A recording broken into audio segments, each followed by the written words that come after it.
Hello and welcome to another Rover One video where I spend countless hours building unpractical practical Jeep. Now in this video we're going to drop the fuel tank. I also found these overalls. Would have been handy for the rest of the year. There are a number of things you want to consider doing when you're under here. Number one is, if you took the tub off, take a look at your fuel tank. Number two, do it before winter. Number three, if it's winter, find a garage. Number four, I didn't do all those things. If you've never taken the tank off before, it's actually pretty easy. It's held on by this skid plate. Underneath you'll find this cross member. That's kind of right over the tires on the frame. And you'll find some screws. There are three holding this side together. One, two, which the fuel pump, or pardon me, fuel filter is attached to in my case. And three, which is a ground in my case. The other ones are attached right to the bumper. You got one here and three more down the line. Sorry for the terrible camera angles, I don't have a lot of room. In terms of wiring and tubing and stuff, in my case this is a 4-liter swap YJ, so I don't know what is stock and what isn't.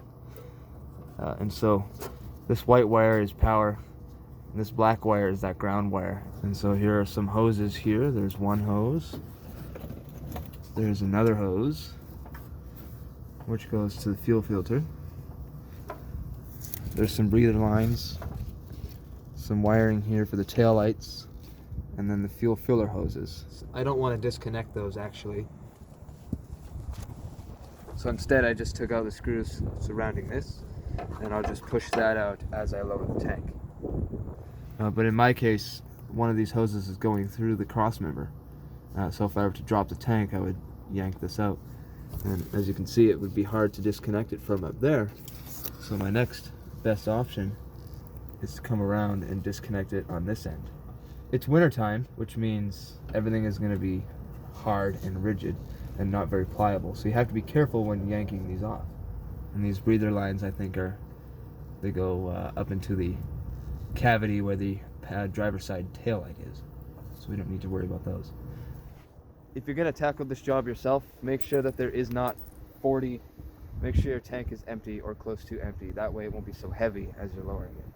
Once you've disconnected everything and you're sure that nothing is going to snag, etc., you can begin lowering the tank. Now there are many ways to lower the tank. You can just manhandle it, or you can put a jack under it, or you could have it on a lift.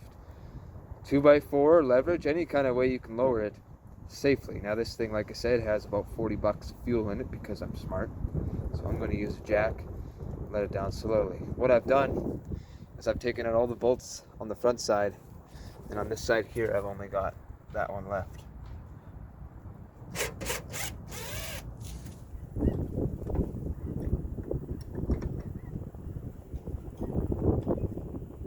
Already it's tilted.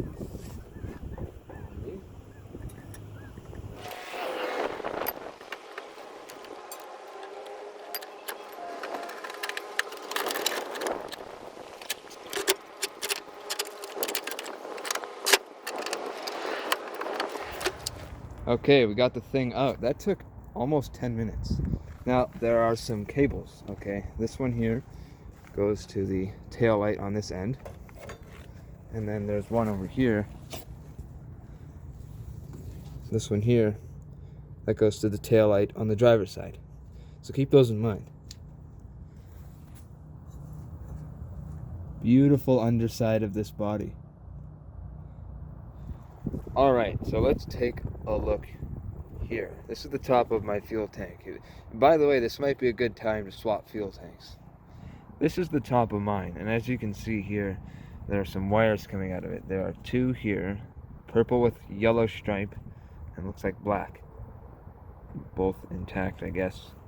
If you follow them down, there's some shrink tubing there, and then it goes into the fuel pump. There's also a wire that goes here, and then a wire that goes here. I'm guessing this is ground.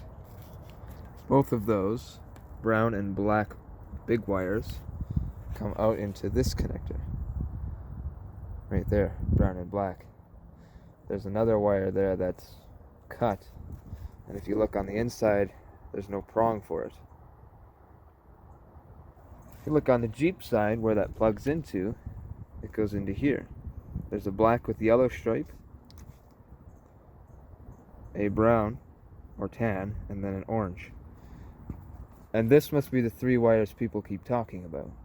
It goes up into this loom, which then, by the looks of it, goes up into the Jeep.